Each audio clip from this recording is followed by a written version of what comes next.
What is the first film that you remember watching? The Flying Deuces, Lauren and Hardy film. How old were you? I was, as you know, born in Allahabad, and Capital Cinema hota tha ek wahan, Civil Lines, which was the main area, and that's where I saw it. Where did the fascination come from then? Were there any particular actors or movies? I mean, how would it occur to you that you would want to be a part of the movies? No, I was never inclined to join the movies. There was no such planning or anything like that. Do you remember the first seed, the first idea? When I look back, I would imagine that I was always very fond of stage. Yeah. And right from the kindergarten, right to the times that I was working in Kolkata, every year I cannot remember a single year when I wasn't on stage. Yeah. So I guess that was the only fascination with acting, in a sense, theatre. Yeah. And then while I was in Kolkata after finishing my education, my graduation, one day my brother showed me an advertisement of the United Producers Filmfare Madhuri contest. And there was a whole procedure where 5 or 6 very prominent producers, Shakti Sawant, Pranod Chakravarti, B.R. Chopra, you know, all the big people, they had formed this group called the United Producers, and they were looking for talent, and they had a contest, and they would do a regular screen test, they would give you moments to enact, and I felt that this was a very professional, right way of getting into the film industry. And so he said, you know, you should apply for this, and you know, you're fond of acting, so and so forth. I said, okay, fine. So we went and took some photographs of mine with a still camera, and we sent it in and we applied. But we were rejected in the preliminaries. Every city had, there were I think 10 or 12 cities from like these. And this is while you were in Calcutta, right? Yeah, so while I was, Okay. So that was a little disappointing, and then you know, I just felt that, you know, now that I've applied for it, I was kind of interested in going into it. So I left my job and landed up in Bombay at that time, and went from door to door looking for jobs. Cinema was something that was, you know, not appreciated very much by the family and parents. I would imagine. Only cartoons like Cinderella and Snow White and the Seven Dwarfs. These kind of things we were allowed to see. But Lauren and Hardy was one that, you know, somehow we were allowed to go and see, because it was a comedy and, you know, fun. So Other than that, what are your earliest memories of cinema? I think I saw a film in Allahabad itself, the Hindi film, was one that had Dilip Saab and Devanand. It was the first and perhaps only time they worked together. Okay, what film was I that? forget the name now. And we all went in there to see it because air conditioning had arrived for the first time in Allahabad. Air-conditioned theatre. Yeah. And so just that attraction of what an air-conditioned theatre looks like. You're a milieu of professionals, your father's literary set. I'm sure movies were at least a slightly looked down upon. How did they take Well, I think in the overall attitude of cinema in general, that's not just my family or my father or my mother. It was a general conditioning for everyone. But particularly, I mean, they were considered not ethical, not worthwhile. People from not good homes were associated with it, and therefore, if you went and even saw one, you were likely to get polluted or corrupt. And that's what the attitude was. But my father and mother were very liberal. They've always been very understanding. And the moment I said that this is what I want to do, they absolutely agreed and accepted my desire to join there. And one of the things that my father told me after I got rejected in the preliminaries was that, you know, अगर किसी घर के अंदर घुसना हो और उसका दरवाज़ा बंद हो और जाना ही जाना है और दरवाज़ा न खुल रहा हो तो दीवार फांद के चले जाना चाहिए. Who's the first film star you remember meeting before you became an actor? Oh gosh, I can't remember. I know the person that I admired the most was Dilip Saab. Yeah. And he always remained with me from then, and still is. Did you ever meet him before you joined the film industry? I made an attempt. Just as a fan? I was on a short holiday once with my parents in Bombay in around 1960, which is about 8-9 years before I actually came to the film industry. And I had no idea that I would join the film industry because I was still studying and I wasn't in Kolkata and I hadn't come across this advertisement. But on a holiday, our hosts took us to a restaurant somewhere. It was somewhere in that main area of Bombay, where all the big restaurants are. This is in town? In town. Okay. And we walked in, and there he was, Dilip Saab, standing talking to somebody, and I was. So I quickly ran and outside, and they said, "You must get his autograph." So I ran outside, got an autograph book and all that. I was waiting. When is he going to turn around? And I'll ask him. But he just walked away, and I couldn't get his autograph. I was very disappointed. And then when I got an opportunity to meet him and talk to him, and eventually did a film with him, I told him of this, and we had a good laugh about it. But yes, he has been my idol ever since I started seeing cinema. Oh. And has always remained one. The other film that we all remember was, gosh, I'm getting old. It was the film on children in a school, and an English film or a Hindi? Hum laaye hain tufaan se kishti nikal ke, that song was there. Yes, I know which. Aadmi? Was it No, Aadmi? no, Not no. Aadmi. There's something with P. School, okay. So Anyway, it was, yeah. yeah, okay. And that I'm we sure remember it'll because come to that you. was almost very educational in a sense, because the kids were being asked to be very patriotic. And This is not Dedi Hame Azadi Bina Khadg Bina. हाँ वही वाले. That was with. No, Aadmi was Dilip Saab. This I know which movie, yeah. but I can't remember. It'll come to us at some point. Yeah. Can you think of one thing that we don't celebrate enough about our movies? There are people, I think, who have manufactured a certain terminology about Indian cinema. And I think that those adjectives need to be cleared up. Okay. One is the very name, which is now Yes. being commonly Yes. used, and I don't even want to Yes. utter it because I don't believe in it. Yes. It was, I think, created by an overseas group that was here wanting to make a documentary. And I feel sad to say that most of these groups that came from overseas to make documentaries were actually not wanting to record our history. They were really wanting to make fun of it. And in that moment, I think this word got coined, and now it has been shoved into the Oxford Yeah, Dictionary, and it's yeah. going to be there for time immemorial. But that's horrid. Yeah. We need to get rid of that. The other word that is commonly used is filmy. Yeah. Oh, वहाँ नहीं जाना यार, वो बड़ी filmy जगह है. As though it's something, very rotten and negative, Yeah. below any kind of class or degree or whatever you may call it. Yeah. Why are these adjectives created on filmy? वो एक ऐसा घर था, वो बड़ा फिल्मी था, इसलिए मैंने खरीदा नहीं उसको. Yeah.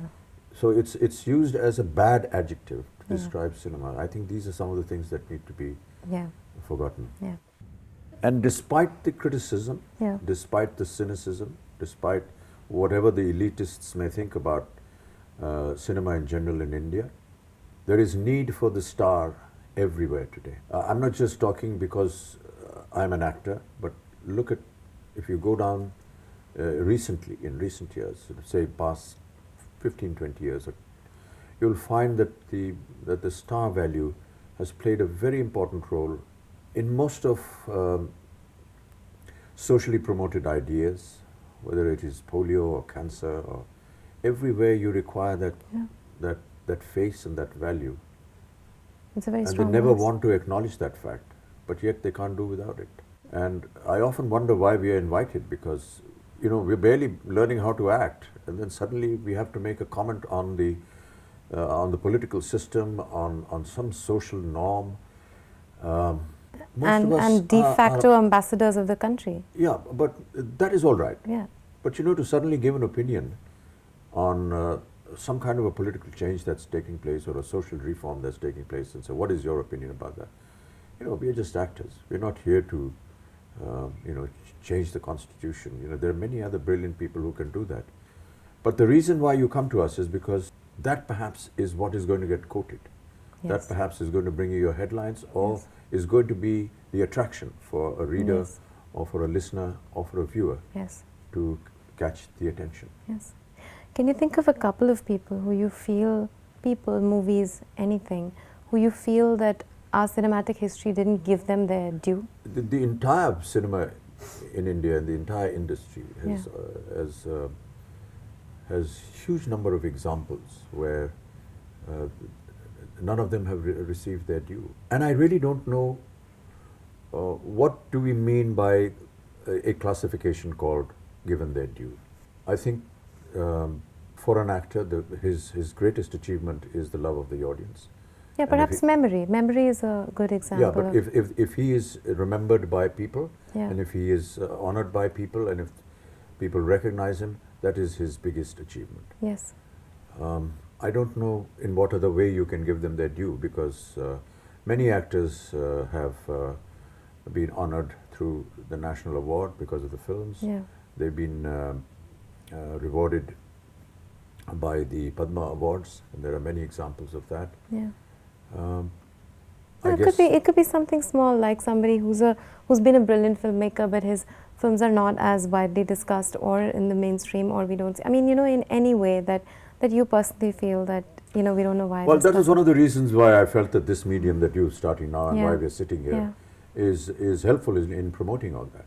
Yeah, well, Because hopefully. unless you get to hear these people and what they did and what their contribution was, other than the film, other than the film industry, Yeah. the rest of the world is never going to hear of them, Yeah. and most of them do not, Yeah. because the common man is still, just interested in his 3 hours of entertainment, and how it got there, who worked behind it, sometimes is not important to them. Yeah. And that's a tragedy, because no film is made without the extreme contribution Yeah. of the people that work behind the scenes. And Yeah. they're the real people. We are just fronts. Yeah. Can you think of a couple of ways in which the industry has changed in the last 40 years that you've been around? Yeah. Not the movies itself, but the industry. Well, the working systems have changed. Yeah. They have become a lot more professional. I'm not saying that they weren't professional then as well, but certain Maybe American formal? systems. Maybe formal is like, have they become more formal? Is that what you mean? No, not formal. There are certain systems in place which are akin to what perhaps Hollywood uses, and a lot of our directors, producers, actors are now training abroad at a Yes. very young age, Yes. and coming back with some sense of management, some sense of production, or how they should approach a film, or how it needs to be made through some very recognized institutions overseas. That is good, and those practices are now coming into place. Yeah. Whether it is right from drawing your contract to how your production is going to take place, what the actor is going to do on set. These are several little things that have now come in, Yeah. and that's very good for the industry. Is I this feel also the good side of corporatization, you feel? that I'm not so sure whether corporatization actually brought this on. Okay. Yeah. Corporatization came on because it saw the potential Yes. of the corporatization of the Indian film industry. And the government incentive, of course. And of course, yes. Yeah. Yeah. But I doubt very much if there's going to be any government incentive that comes across to the corporates. I think it's more. The film industry in India is very unique in many ways. Yeah. I formed a corporate once, and Yeah. it's still Yeah. present there. But as a pioneer that started off this Yeah. concept of it, I was laughed at in the beginning. How can you make a tie wearing a tie? How can you make a film wearing a tie? And ये suit वूट पहन करके लोग आ गए हैं, ये इनसे picture कहाँ बनेगी? That was the idea, but today it's the corporates that are, in a sense, ruling. Yeah. It's unique in the fact that Indian cinema is more or less all shrouded under one umbrella. You want to make a film, you get a story, you get a producer, so you can be the producer. Then you direct it, your direction remains there. Then after it's made, you distribute it, so you must have a distribution wing. Each of us films has 6 or 7 songs, so there's an audio side to it.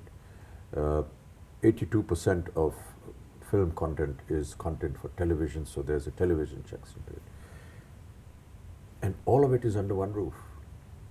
And then you have these various tributaries, which are all commercially viable entities, but they all emanate from that one product, which is that film. Yeah. And in that sense, it's very unique. That doesn't happen in the West. Yes.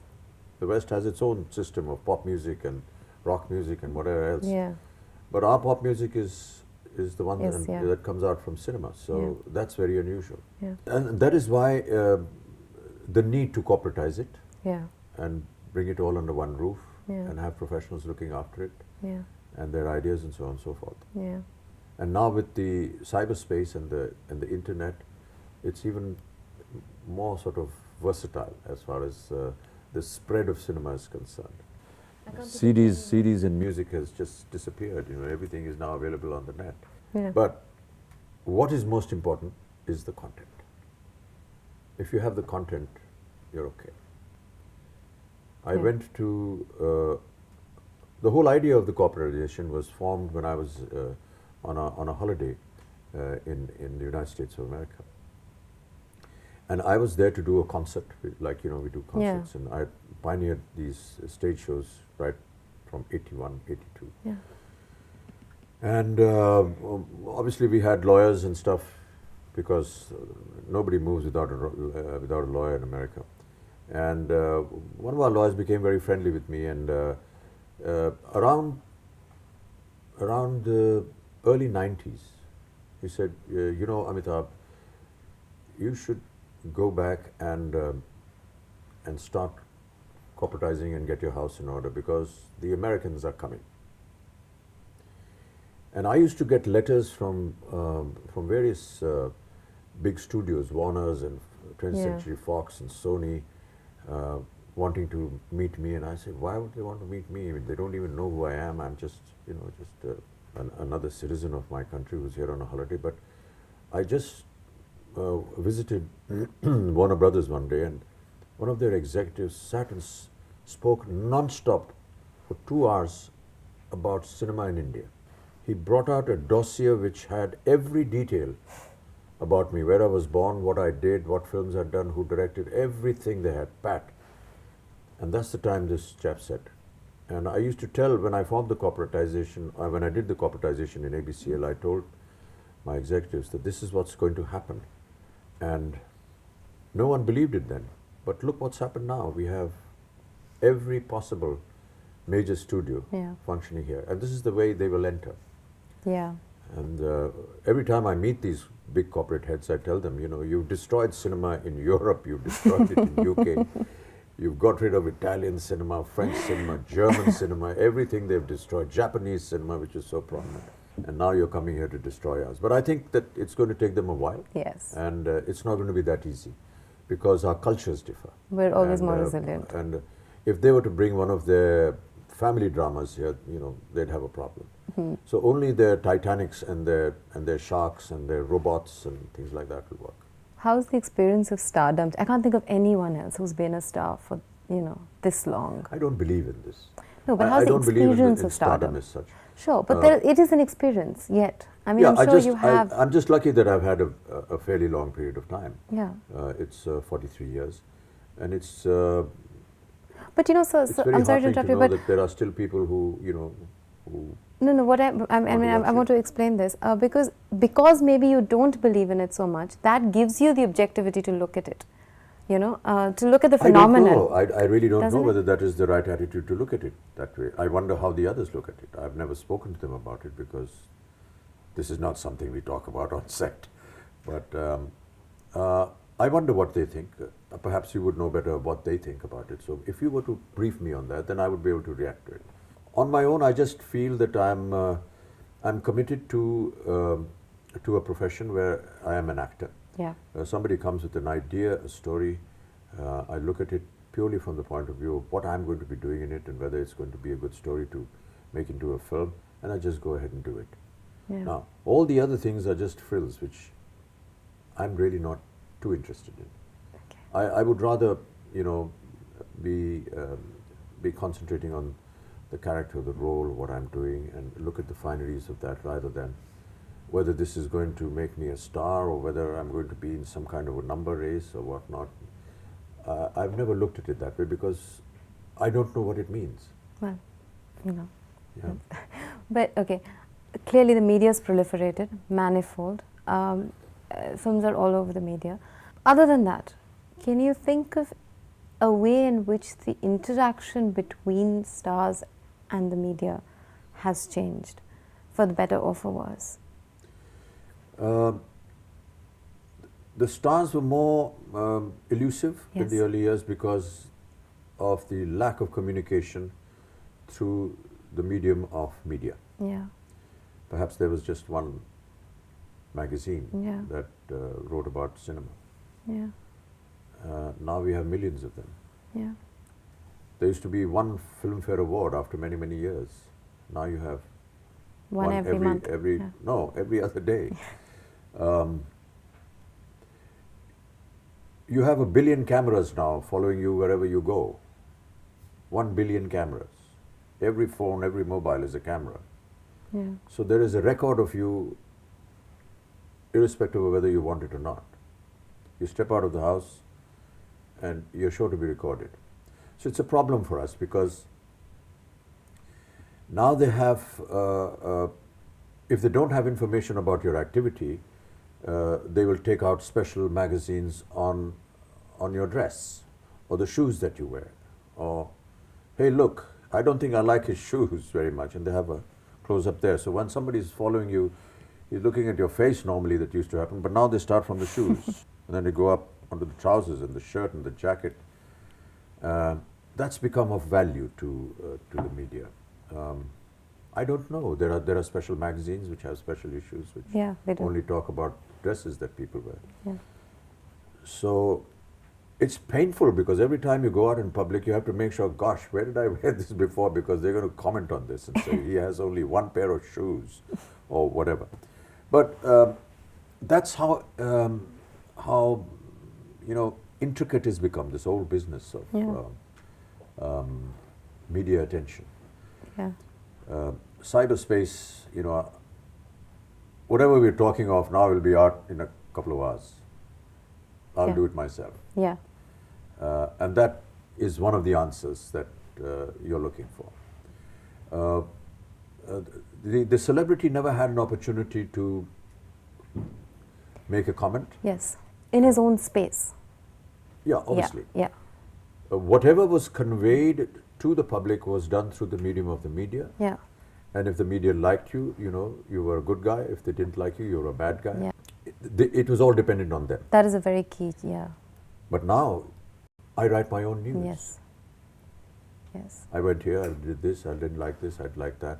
And that becomes a news item. So really, it's in a sense, it's become very easy for the media. Yeah. Because they don't have to visit me to know what I'm doing.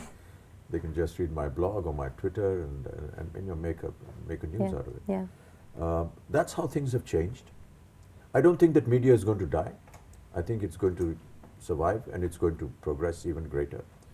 I think everybody needs them because no matter how interested you are in the cyberspace and no matter how many millions of people are actually on it right now, and there's still millions and millions of more to go, for some reason or the other, the morning paper is a document which kind of justifies everything that is happening in the country and with individuals, and therefore that is believed.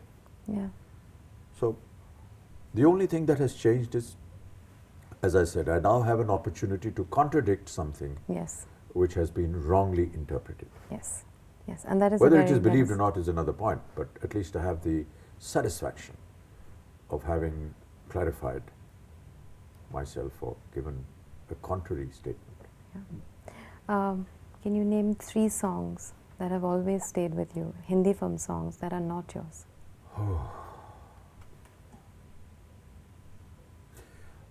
I've always liked Waqt Ne Kiya Kya Hasi Sitam from Gurudat's film, Yeah. Kagaz Ke Phool. Most of Gurudat ji's songs in all his films have been simply brilliant, and the whole film industry and the whole history of music and cinema has been filled with such great lyrics and great music. It's very difficult to spontaneously come out with Yeah, these but songs, but yeah. Any But other that you can of that nature, songs of that nature have always. Okay, and one of yours that has I've just hated all of them, so it wouldn't be proper to name it. All of them? Yeah. I mean, what about some from Rishikesh Mukherjee? What about something from Millie? They were all beautiful films, and Abhiman had perhaps The best, yeah. some of the best music Yes. that you can hear, Yeah. and that was because of the great genius of S.T. Burman. And it's still alive, and it's still relevant, and thanks to television again and the medium, we in a sense are perhaps more remembered than a couple of generations before Yeah. us, because Yeah. the television keeps us alive. They keep showing all our old films, and that's how we are still around in a Yeah. sense. Yeah. We spoke about so many changes, sir. Were there any changes in particular that you found it harder to adapt to, that you took longer to adapt to, you feel? There have been many changes, and I think that they've all been, in a sense, for the betterment of the industry. Yeah. Certainly the professionalism, the managerial capacity of Yeah. all production houses, and most importantly, the opening of doors to the ladies, to the Yes. female Yes. in our industry. Yes. That was never seen before. Yeah. Earlier on in the sets, you Yeah. never saw any ladies working on set, Yeah. other than the hairdresser of the leading lady Yeah. or her companion. But there was, the woman power in cinema has become huge, Yeah. and their percentage is now a lot more than the male factor, Yeah. which I appreciate greatly, because I think that women are 50% of the force of the country, their strength and their power and their thinking. Yeah. And they need that position, and they need to be encouraged, and they need to be there. Yeah. No, so I was wondering, were there any changes in particular that you took longer to adapt to? I mean, as the changes came, were there any changes that you can think of that you were not very comfortable with, and it took you longer to get adjusted? No, I never took. Long to adjust No, to I changes. I would imagine, yeah, you didn't. Whatever came, I just, Embraced accepted it. it and went ahead with it. Yeah. But when you look back, Yeah. we're talking so much of 99 years, 100 years. What do you think are some of the turning points in Indian cinema? Off the top of your head, that you can think of? It's acceptability first. Okay. It's great acceptability now, Yeah. as one that has somehow been able to cross all these social barriers, Yeah. and now become so acceptable that every second youth in the country wants to come and join the movies. Families are more acceptable to cinema, if not cinema, television, or whether it is modeling, or whether it is theatre. I mean, theatre was always there, Yeah. and it was considered a more refined art. It still is. Yeah. But just the fact that, it's moved away from that that stigma of Yeah. being looked down upon, Yeah. that perhaps is one of the biggest achievements. Yeah. But I personally believe that every generation, or every, say, decade of 10 years or 15 years, gives us an opportunity to look back Yeah.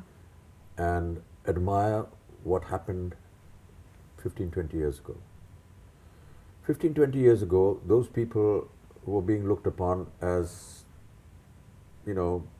doing something wrong by the ones that came 20 years Yeah. before them. Yeah. So when, let us say, for example, in the late 60s or early 70s, when the so-called Angry Young Man, which was really looked upon as a social revolution, not Yeah. by the actor, but by the writers, Yes. because Salim Javed thought that this was the time of great unrest and great upheaval within the Yeah. country, and therefore the creation of this one man who would take on the establishment and so on. I'm merely a guy who was, just passing by and was asked to act in it. I never deliberately went out telling them that, Sure. we should Sure. change social norms, or we should, we're not those people. We're Yeah. just actors. It so happens that the writers think like that. Yeah.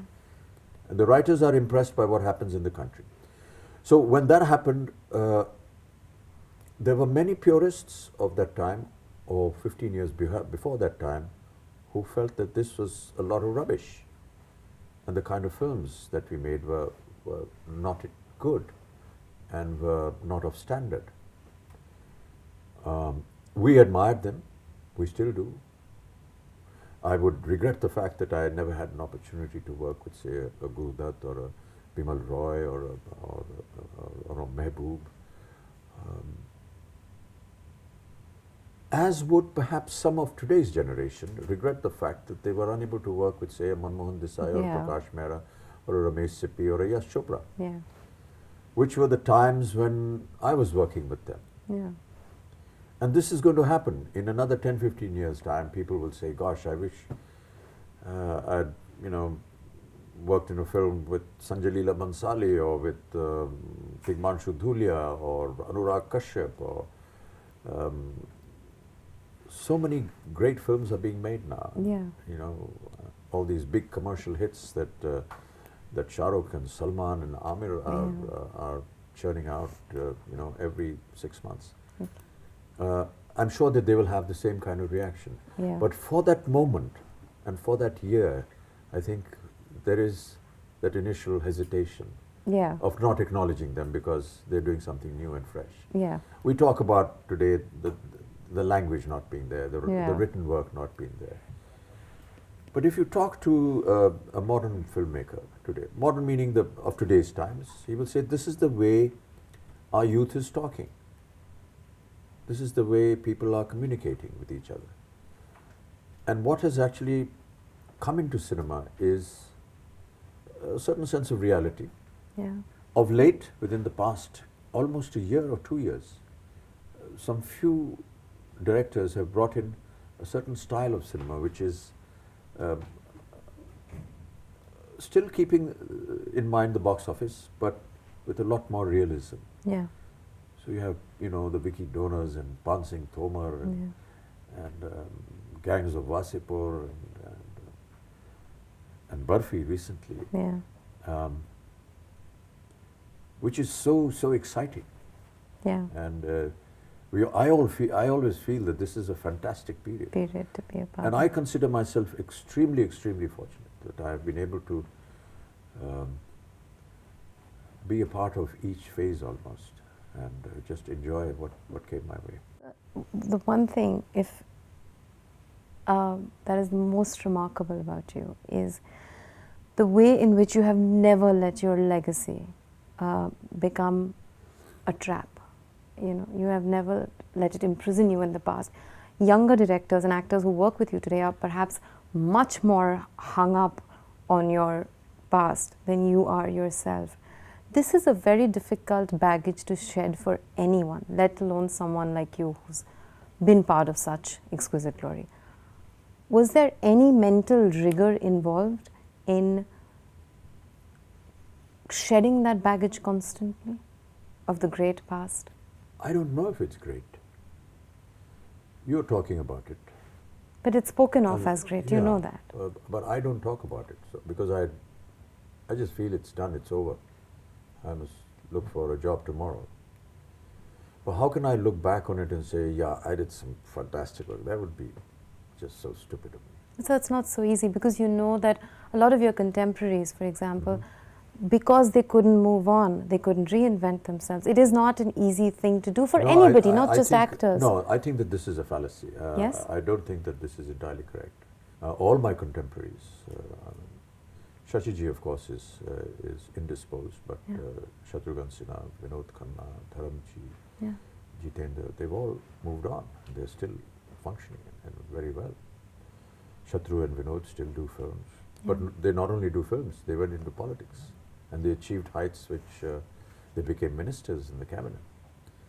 Dharamji is still working in films. And he's just given a super hit with all his family and his 2 sons. Yeah. Jitendra has established this massive TV company, which is incredible. Yeah. So you can't really say that, That is a very optimistic way of looking at it. no, Yes. it's not. It's the fact. Yeah. It's a fact. But what about what Marquez calls the charitable deceptions of nostalgia? We're all prone to that. It's not just about stars. It's not just about past glory. Are you completely immune to that? I can talk about it. I can, if you were to ask me. But does it affect you? I mean, is it something that you go back to? I mean, No, affect me the, in what the way? longing for nostalgia is the longing for past. No, I mean, I would long to work with some of the younger generation now. I would love to work with some of the new stars. I'd love to work with Ranbir and Parineeti and all the youngsters. And I've already worked with Sujoy, and I hope he takes me in his next film again, because he made a wonderful film in Kahani. Yeah. And Shujit and me have already done a film, which unfortunately is not getting released, but he did a wonderful job with Vicky Donor. Yeah. And I'd like to work with Anurag Kashyap and Tigmanshu Dhulia and all these wonderful people. And I look forward to that. I don't go back to see, because that's not going to be relived again. I can't go back in age. I'm now 70. But is there nothing that you miss at all? Of course I will miss my association and the times that I spent with them together. Yeah. But not in the way that you're wanting me to miss them. I am very glad you don't miss them. I am very, very glad that you're in the future, not even in the present. So, yeah, that apart. But I remember watching an interview of yours in BBC. I think it was an 83 interview, in which you were speaking about, the video had just come in, and you were talking about how if the government, if there isn't proper legislation, that this could be very dangerous for cinema. Do you remember any points where you were concerned maybe about the future of Indian cinema? No, I've never been, ill-concerned, let us say, about the Indian cinema. Okay. I know that it is such a potent force that it will survive irrespective of what happens. Many obstacles have come up, but we've always ridden them. And that's primarily due to the fact that the people of the country are so fond of this medium. Yeah. But they will keep it alive. We'll just have to keep moving with the times and keep producing films. Okay. Are there still any cinematic aspirations that remain unfulfilled? Yeah, I would rather pass this onus on to a producer, a future producer or director. I don't really know, I don't have the capacity to be able to tell them, hey, let's do this, because I haven't done it or something like that. I would rather that some director thinks about something that he would wish for me to do and then throw it to me as a challenge. It's a gauntlet that I would love to pick up. And when Sanjay Leela Bhansali proposed Black for me, it was a huge challenge, and to work, to learn the language, to study their characters and so on. When Balki did Pa with me, and to come to know about progeria and playing a 13-year-old, these are all experiences that makes it very exciting. Yeah. And I shall always look out for such instances, but I will not be able to. I never knew what Balki was thinking or what Sanjay was thinking before. I didn't go to them and tell them, make a film on progeria, or make me let me play a 13-year-old kid. Yeah. I never did. They did, and thank God for that, because I don't really have that capacity. But I would love to have a challenge thrown at me and see if I can handle it. So, as much as you love challenges, how come you never tried your hand at direction? I mean, was that or writing a movie? I don't know direction really. I still marvel at the fact at some of these youngsters and how well equipped they are and how knowledgeable they are about cinema and where to place the camera and where to edit it and how long the shot should be. It's a marvel. I will not be able to do that. I'd need to go to a school to train. What about writing a movie? Did you never? No, I've never. I don't have that capacity. If there is something that is already written, and if I'm going to discuss something with a director, before going on set, of course, then I would love to discuss and give my point of view. But most of the time it gets rejected, so I've stopped doing that. In an interview, I think that you'd given to CNN, you'd said that the one thing that distinguishes our industry is that it's like a fraternity. It's like a very, very it's like a family. It's very close-knit. It's incestuous. Does it have its downsides as well? This very close. Not close. I mean, there are lots of people coming in, but the proximity, the fact that everyone is very tightly knit with each other. Does it have its downsides as well? I don't see why there should be a problem there. It's very unique to us, isn't it? Well, I would look upon it as a challenge, really, another challenge. to be on backslapping terms with your colleague. Yet when the camera goes on, you would not hesitate to slap him if you were required to do that. Yeah. And how to convert that emotion so quickly and so rapidly and so effectively. Yeah. I think that is a quality in itself. Yeah. You said you couldn't think of cinematic aspirations that you have for yourself. But if you were to wish something for our movies, what would you wish for them? I mean, something that you'd like our movies, somewhere you'd like them to go, or something that you'd like them to achieve. I think that we are moving quite well. I'm happy that our products that were looked upon very cynically and very negatively by the overseas audiences, in particularly the Americans and in the United Kingdom, have now changed their minds about us. Yeah. Things that we would never imagine are now virtually being considered and looked upon by them. There are, I don't like the word crossover, there are films where Indian artists are being taken in their films and vice versa. You had one of the largest stores in the United Kingdom in London, Selfridges, celebrate Indian cinema for one entire month by decorating their entire store and their windows depicting the theme of Indian cinema. Where would you have ever imagined this, in the 1940s or 50s or even the 60s? These are things that make me happy. I like the fact that if I am traveling abroad and I meet somebody who doesn't look an Indian, who doesn't speak the language, yet recognizes you. And that's a great achievement. These are all very heartening things that are happening to us. And I would want it to spread even more. I was at an event in Jaipur a couple of years back, and I was stepping out of the hotel, and there were many tourists that were about to leave the hotel as well, and there was a huge group of Chinese who were on their way to see some of the sights, and one of the girls just broke away from that group, came and touched my feet and said namaste, and I said, gosh, where are you from? She said, I'm from China and I watch your films and we love it, and these are some of the customs and traditions that we've picked up after seeing your films. That is incredible. That's very heartening to know, that it's not just the star value, but it's some of the other traditional values of the country and our culture that is also being imbibed by them. I remember after Bagban was released, which as you know was made by B.R. Chopra and directed by Ravi Chopra, and had the story about the father and their children who had maltreated the father. And at about 3 o'clock in the morning, Ravi Chopra got a phone call from an absolute outsider. And he said, Mr. Ravi Chopra, you don't know who I am. I am so-and-so, and I'm calling you from London. I have just walked out of the theatre after seeing Bagban. I want to tell you that my father and me had a dispute. We both live in the same city, but I haven't seen him for 25 years.